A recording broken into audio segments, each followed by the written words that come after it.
বহুল বিতর্কিত জুলাই সনদে সই করার অনুষ্ঠানের ঠিক আগে মুখোশ ছেড়ে আসল রূপে বেরিয়ে এলো বিএনপি। মাত্র 1.5 মাস আগেই যে দলটি বলেছিল জুলাই সনদকে সংবিধান ও আইনের উপর প্রাধান্য দেয়া যাবে না, তারাই সনদে সইয়ের কয়েক ঘন্টা আগে যোগ করেছে ইন্ডেমনিটির অঙ্গীকার। স্বাক্ষরের মধ্য দিয়ে বাংলাদেশের রাজনৈতিক ইতিহাসে একটি নতুন অধ্যায়ের সূচনা হলো। এই দিনের আশায় আমরা আছি। সামনের দিকে আমাদের অনেক কাজ, এগুলো কেবল যাত্রা শুরু। সবাই জুলাই সনদ স্বাক্ষর করেছে, যারা 2-1 স্বাক্ষর করেন নাই আশা করি তারাও ভবিষ্যতে স্বাক্ষর করবেন। বিএনপি নেতা সালাউদ্দিন আহমেদ ফেসবুকে প্রকাশ্য পোস্ট দিয়ে জুলাই আন্দোলনে নিহত পুলিশ সহ আইন শৃঙ্খলা রক্ষাকারী বাহিনীর বিচার বন্ধের দাবি জানান। এমনকি 71-এ পাকিস্তানি বাহিনীর বিরুদ্ধে প্রথম প্রতিরোধ গড়ে তোলা পুলিশ বাহিনীর সদস্যদের তিনি তুলনা করেছেন হানাদার বাহিনীর সঙ্গে। বিএনপির এই প্রভাবশালী নেতা জুলাই আন্দোলনে পুলিশ হত্যার সাফাই গাইতেও ছাড়েননি। তিনি 17 অক্টোবর ফেসবুকে লেখেন, 2024-এ ছাত্র গণঅভ্যুত্থানের সময় আওয়ামী লীগ ফ্যাসিস্ট বাহিনী এবং তাদের অনুগত কতিপয় আইন শৃঙ্খলা বাহিনীর সদস্য নিরীহ নিরস্ত্র আন্দোলনকারী ছাত্র জনতার উপর হানাদার বাহিনীর মতো ঝাঁপিয়ে পড়ে নির্বিচারে গণহত্যা চালায়। তবে জনগণের প্রতিরোধের মুখে হানাদার বাহিনীর কিছু লোকও প্রাণ হারায়। তারা গাদ্দার, বিশ্বাসঘাতক। অথচ এই শব্দ এবং বাক্যগুলো এতদিন 71-এ পাকিস্তানি সেনাবাহিনী বাঙালির উপর যে গণহত্যা চালিয়েছিল সেই বাহিনীর বিরুদ্ধে ব্যবহৃত হতো।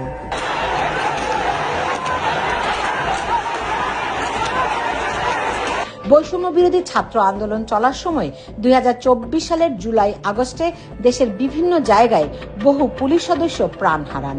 রাজধানীর যাত্রাবাড়ি সহ বহু এলাকায় পুলিশ সদস্যদের হত্যার পর মৃতদেহ ঝুলিয়ে রাখার ঘটনাও ঘটে। সিরাজগঞ্জের এনায়েতপুর থানায় একসঙ্গে পুড়িয়ে হত্যা করা হয় 15 পুলিশ সদস্যকে। সব পুলিশ ভিতরে আছে, সব পুলিশ ভিতরে। এনায়েতপুর থানায় আমরা আগুন দিয়েছি, সব পুলিশ ভিতরে। ইনশাআল্লাহ সফলতার আমরা খুব প্রান্তে আছি। ইনশাআল্লাহ আমাদের এই দল কেউ দেখাতে পারবে না। আর এই ভিডিওটা সবাই ছড়িয়ে দাও, সবাই ছড়িয়ে দাও। আমরা এনায়েতপুর থানায়। এনায়েতপুরে পুলিশ হত্যার কৃতিত্ব দাবি করে সিরাজগঞ্জ জেলা বিএনপির সাধারণ সম্পাদক সাইদুর রহমানের বক্তব্য ভাইরাল হয় গত জানুয়ারিতে। তিনি দাবি করেন, এনায়েতপুরে 15 জনকে হত্যা করে তারা পুলিশের মেরুদণ্ড ভেঙে দিয়েছিলেন। 2024 সালে আমাদের সিরাজগঞ্জে যে বৈষম্য বিরোধী আন্দোলন করেছি, সেই বৈষম্য বিরোধী আন্দোলনে সিরাজগঞ্জের এনায়েতপুরে যদি 15 জন পুলিশ নিহত না হতো, বাংলাদেশের পুলিশের মেরুদণ্ড ভাঙত না। আমরা সিরাজগঞ্জ আন্দোলন করে বাংলাদেশের পুলিশের মেরুদণ্ড ভেঙে দিয়ে 2024 সালের আন্দোলনকে ত্বরান্বিত করেছি আমরা। এর 9 মাস পরে এসে সালাউদ্দিন আহমেদের বক্তব্য থেকেও পুলিশ হত্যায় বিএনপির সমর্থনের পরিষ্কার প্রমাণ মিলেছে। জুলাইয়ে দায়িত্ব পালনের সময়ে নিহত পুলিশ সদস্যদের বিচার জনতার আদালতে হয়ে গেছে বলে দাবি করেন তিনি। এই হত্যা যৌক্তিক উল্লেখ করে খুনিদের দায় মুক্তির পক্ষে অবস্থান জানান। জুলাই সনদে ইন্ডেমনিটির অঙ্গীকার যুক্ত করার নির্দেশনা দিয়ে তিনি লেখেন, বিচার গণ অভ্যুত্থানের যুদ্ধের ময়দানে সম্পন্ন হয়ে গেছে, তাই সনদের 5 নং দফা সংশোধন করা উচিত। তার নির্দেশিত সংশোধনীও ফেসবুকে প্রকাশ করেন সালাউদ্দিন আহমেদ। সেই সঙ্গে আইন শৃঙ্খলা বাহিনীর যেসব সদস্যের বিরুদ্ধে হত্যার অভিযোগ তোলা হয়েছে তাদের বিচারও দাবি করেন। অর্থাৎ সম্প্রতি গ্রেফতারি পরোয়ানার মুখে থাকা সেনা কর্মকর্তাদের বিরুদ্ধেও অবস্থান স্পষ্ট করেছে বিএনপি। সরকারে গেলেও সাজানো অভিযোগ আর ক্যাঙ্গারু আদালতে পুলিশ বাহিনীর সদস্যদের বিচার করতে দলটির অবস্থান এখন দিনের আলোর মতো পরিষ্কার।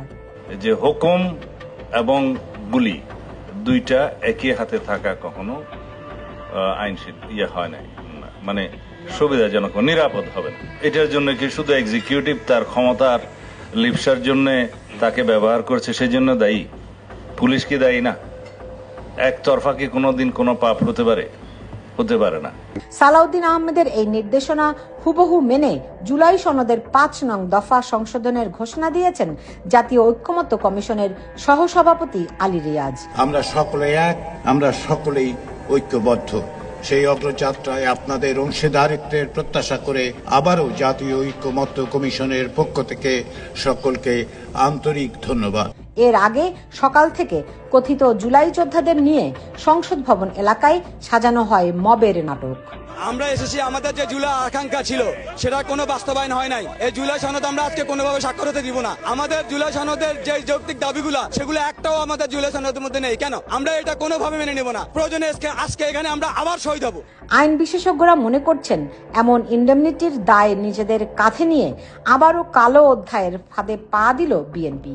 নতুন করে অন্ধকার হলো দলটির রাজনৈতিক ভবিষ্যৎ। প্রক্রিয়া যে আছে আমাদের রাষ্ট্রের কাঠামোর ভিতরে, সেখান থেকে তাকে নিয়ে গিয়ে তারপরে তাকে কনভিকশন করতে হবে। কনভিকশন করে যদি তার সাজা হয়, সেই সাজাটা সে তখন নেবে। সো তাহলে কি উনি এই বর্বরতাকে সাপোর্ট দিচ্ছেন? যতদিন সভ্যতা থাকবে, যতদিন মানবতা থাকবে, আপনি ফেসবুকে যা লিখছেন সব রয়ে যাবে। এই লায়াবিলিটি গুলা, ফিউচার লায়াবিলিটি, বর্তমান যে লায়াবিলিটি গুলা ওনার যে এক্সপোজার হয়ে যাচ্ছে, সেটাকে ভবিষ্যতে উনি কি পরিত্রাণ পাবেন? 1975 সালে বঙ্গবন্ধু হত্যার দায় মুক্তি দিয়ে কুখ্যাত ইন্ডেমনিটি অধ্যাদেশ জারি করেছিলেন খন্দকার মোশতাক আহমেদ। এরপর জিয়াউর রহমান ক্ষমতায় এসে 1979 সালের 9 জুলাই অধ্যাদেশটি আইনে পরিণত করেন। অন্যদিকে বিএনপি নেতৃত্বাধীন 4 দলীয় জোট সরকার অপারেশন ক্লিন হার্টকে দায় মুক্তি দিয়ে 2003 সালে আরেকটি ইন্ডেমনিটি আইন পাশ করেছিল। তবে দুটি আইনই পরে আওয়ামী লীগ সরকারের সময়ে বাতিল হয়। এবারের দায় মুক্তির অঙ্গীকারও আগামীতে টিকবে না বলে মনে করছেন আইন ও সংবিধান বিশেষজ্ঞরা। মানুষ খুব ইন্টারেস্টেড না এই সনদ টনদ করার। এরা কিন্তু কেউ না। এরা কারা? এদেরকে কারা নির্বাচিত করবে? যদি বলেন যে জুলাই বিপ্লব তাদেরকে সেই ক্ষমতা দিয়েছে, আমি বলবো তাহলে এটা জুলাই তো বিপ্লব না। বিপ্লব হলে পর তো সংবিধান থাকার কথাই ছিল না 5ই আগস্ট। এর সমস্ত কর্মকাণ্ড তো হবে আইন অনুযায়ী, সংবিধান অনুযায়ী।